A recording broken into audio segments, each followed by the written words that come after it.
Bismillahirrahmanirrahim. Assalamualaikum warahmatullahi wabarakatuh. Dan halo seluruh pemirsa setia Education Talk Bosowa School Makassar dimanapun kalian berada. Senang sekali rasanya saya Anggi Aziza dapat kembali hadir untuk memandu episode berikutnya. Dan kali ini kembali kita kedatangan siswa-siswi keren dari Bosowa School Makassar yang sudah menyelesaikan sekolahnya dan sekarang tengah menunggu waktu untuk masuk perguruan tinggi, menunggu karena sebenarnya udah keterima di perguruan tinggi dan sekarang tinggal menunggu waktu masuknya. Sama saya sudah ada Fahira. Halo Fahira. Halo Kak. Oke, Fahira, selamat ya, kamu lolosnya di FK, Fakultas Kedokteran Universitas Hasanuddin, dengan jalur SNBP. Iya. Oke, jalur SNBP berarti jalur undangan ya? Iya Kak. Alhamdulillah. Gimana perasaan kamu pas pertama kali ngelihat melihat kalau ternyata pengumuman di website itu kamu biru gitu? Aduh, pertama kalinya itu saya dengan orang tua saya. Saya minta ibuku yang bukakan. Dan akhirnya kita berdua shock dan saya menangis. Oh, shock. Oke. Shock dan menangis gitu ya. Terus orang tua bilang apa ke kamu? Alhamdulillah terus baru mereka peluk saya gitu, ikut juga nangis karena terharu. Dan juga saya sebenarnya sih tidak terlalu berharap sama SNBP, jadi jauh-jauhnya itu saya persiapkan diri untuk SNBT, tapi alhamdulillah keterimanya di jalur undangan. Oh, kamu sebenarnya juga sudah mempersiapkan untuk jalur lain gitu ya, jalur tes. Tapi alhamdulillah malah takdirnya ternyata yang jalur undangan, jadi kamu nggak perlu tes lagi gitu ya. Nah, oke. Apa momen dalam hidup kamu yang sebenarnya kamu akhirnya memutuskan untuk saya mau jadi dokter nih, saya mau masuk kuliah di Fakultas Kedokteran?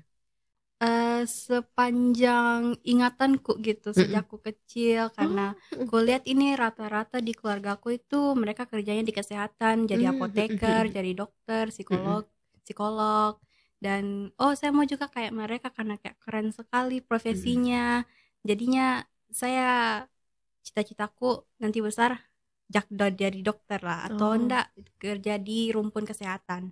Oke, karena lingkungan dari rumah ya, lingkungan dari keluarga memang rata-rata kerjanya di bidang kesehatan. Jadi kamu terinfluence juga karena ngelihat keluarga kamu kerja kerasnya nih di dunia kesehatan. Jadi kamu juga pengen gitu ya ngerasain di situ gimana, dan akhirnya memutuskannya langsung jadi dokter gitu di Fakultas Kedokteran.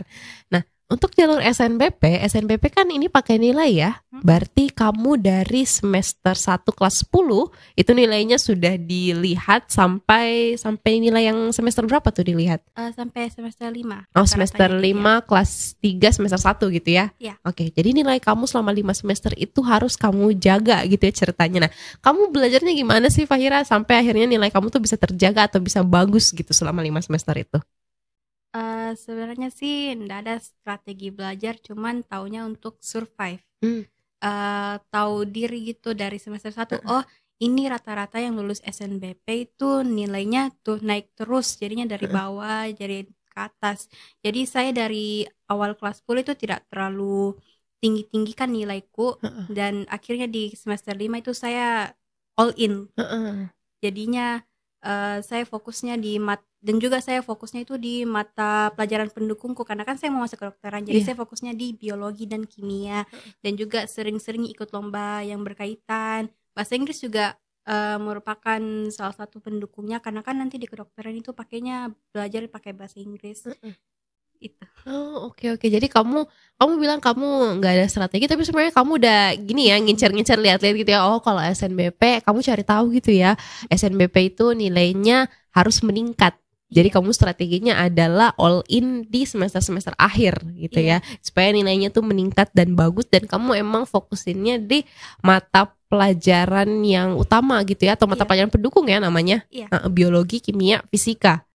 Fisika enggak Fisika enggak gitu ya. Biologi, kimia. Kalau untuk kedokteran, untuk medical gitu ya. Dan kamu tambahin sama yang lain kayak bahasa Inggris gitu ya, penunjang. Dan kamu ternyata sering ikut lomba-lomba juga gitu ya.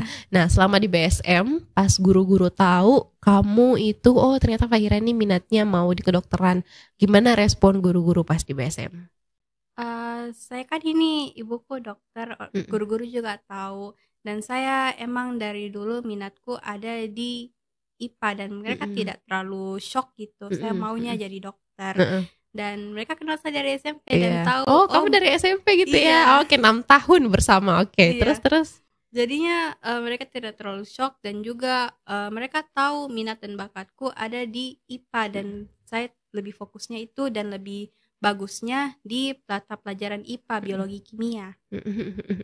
Oh, jadi emang karena udah 6 tahun ceritanya kamu bersama, jadi mereka udah tahu, oh akhirnya ini memang minatnya di bagian IPA gitu ya. Kamu diarahinnya gimana berikutnya sama guru-guru di BSM gitu?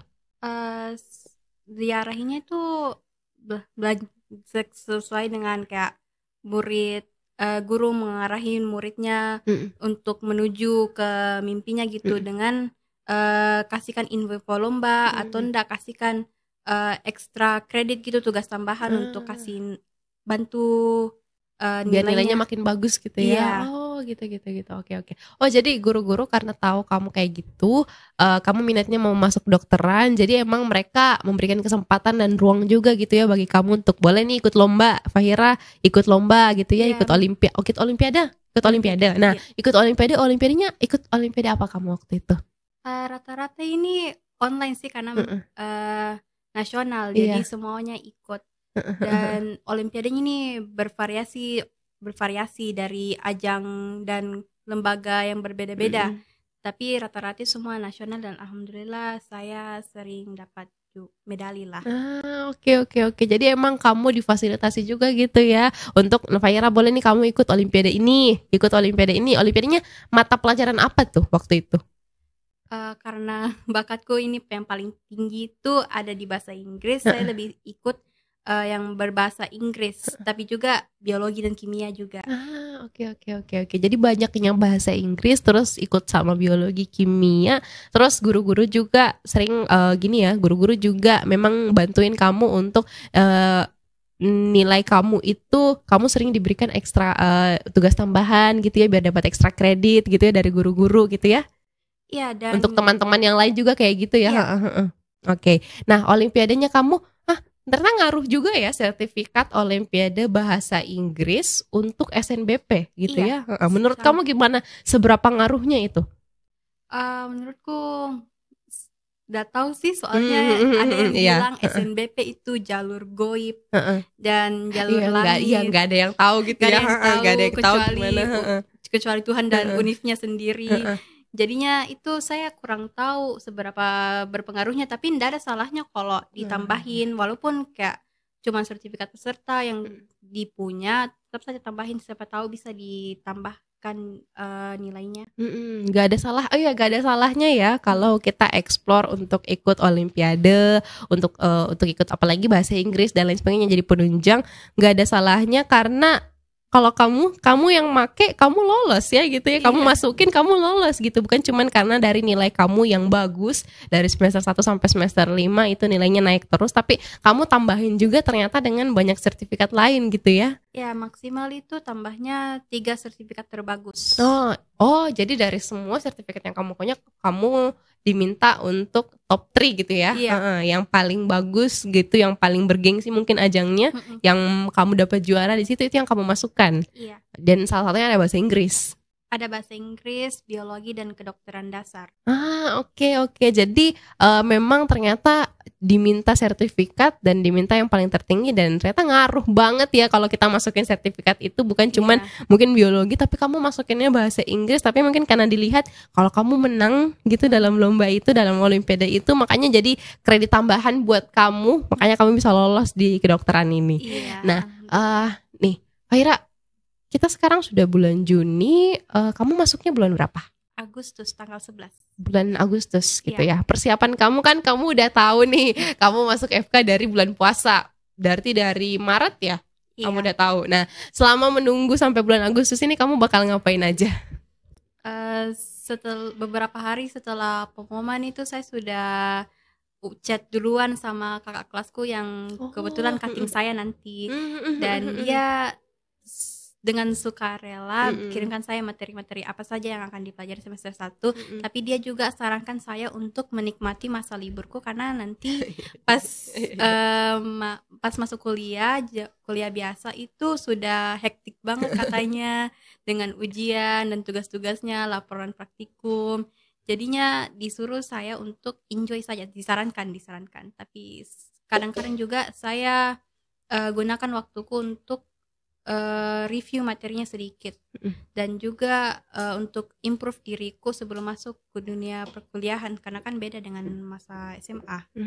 Oke, jadi karena kerennya BSM adalah tiap tahun selalu banyak dari kalian yang lolos SNBP dan selalu ada track record kalau untuk fakultas kedokteran gitu ya. Jadi kamu udah punya banyak cutting di sana, udah punya banyak kakak tingkat di sana yang juga sama-sama di kedokteran, dan kamu bisa nanya-nanya ke mereka dan mereka pasti happy banget ya, karena akhirnya ada lagi nih dari juniornya mereka dari BSM yang masuk, terus mereka kasih tahu kamu bakal belajar apa, tapi ternyata saran utamanya adalah kamu disuruh menikmati libur kamu.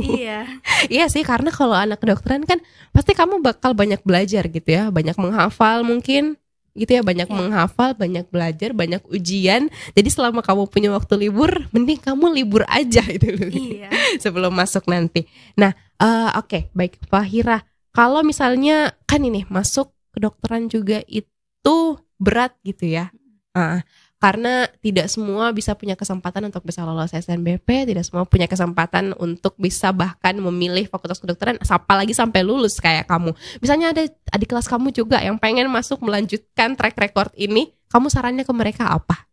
Saran saya sih belajar tapi santai aja, karena soalnya kalau terlalu tinggi harapanmu nanti takutnya jatuh gitu. Tapi kalau misalnya pengen banget masuk ke kedokteran, itu mental dan disiplinnya harus dijaga dan diperkuatkan, karena nanti itu kasar dunianya dan nanti juga pasti akan capek, tapi pasti perjalanannya itu akan enjoy saja. Ya oke. Jadi harus lihat ya gimana mau ke depannya gimana, tapi tetap harus sesuai dengan ekspektasinya ya. Jangan berharap terlalu tinggi. Kalau berharap terlalu tinggi, usahanya juga harus tinggi gitu ya. Usahanya harus banyak. Terus menyesuaikan, usahanya harus kuat juga, harus banyak. Dan ya karena masuk di dunia kedokteran itu atau di dunia kesehatan itu berat ya. Kamu pasti udah lihat kan keluarga-keluarga kamu yang masuk di dunia kesehatan itu. Kamu lihat gimana struggle-nya mereka, tapi kamu sudah menyiapkan mental untuk itu ya. Gimana nanti menghadapi atau survive dalam dunia itu. Terima kasih banyak Pak Ira, semoga lancar nanti kuliahnya. Preklinik 3,5 tahun gitu ya, 3 sampai 3,5 tahun. Bisa sampai 4. Maksimal 4. Kamu paling 3,5 tahun deh. Itu amin. Habis itu koas, klinik gitu ya namanya. Koas, habis itu ujian, habis itu internship. Oke. Internship, habis itu terserah deh kamu mau lanjut spesialis kemana lagi nanti ya. Nanti kamu lihat ya kamu cocoknya ternyata di mana. Oke. Terima kasih banyak Pak Ira sudah cerita-cerita hari ini di podcast. Semoga lancar terus kuliahnya ke depan. Makasih Kak. Terima kasih banyak semuanya sudah menonton. Itu tadi lagi track record yang sangat bagus dari siswa-siswi di Bosowa School Makassar yang lolos di Fakultas Kedokteran Universitas Hasanuddin lewat jalur undangan SNBP. Nah teman-teman, untuk mengetahui lebih lanjut lagi kabar-kabar terkait dengan Bosowa School Makassar, boleh lihat di Instagramnya langsung. Terima kasih banyak teman-teman yang sudah menonton. Billahi taufiq wal hidayah. Assalamualaikum warahmatullahi wabarakatuh.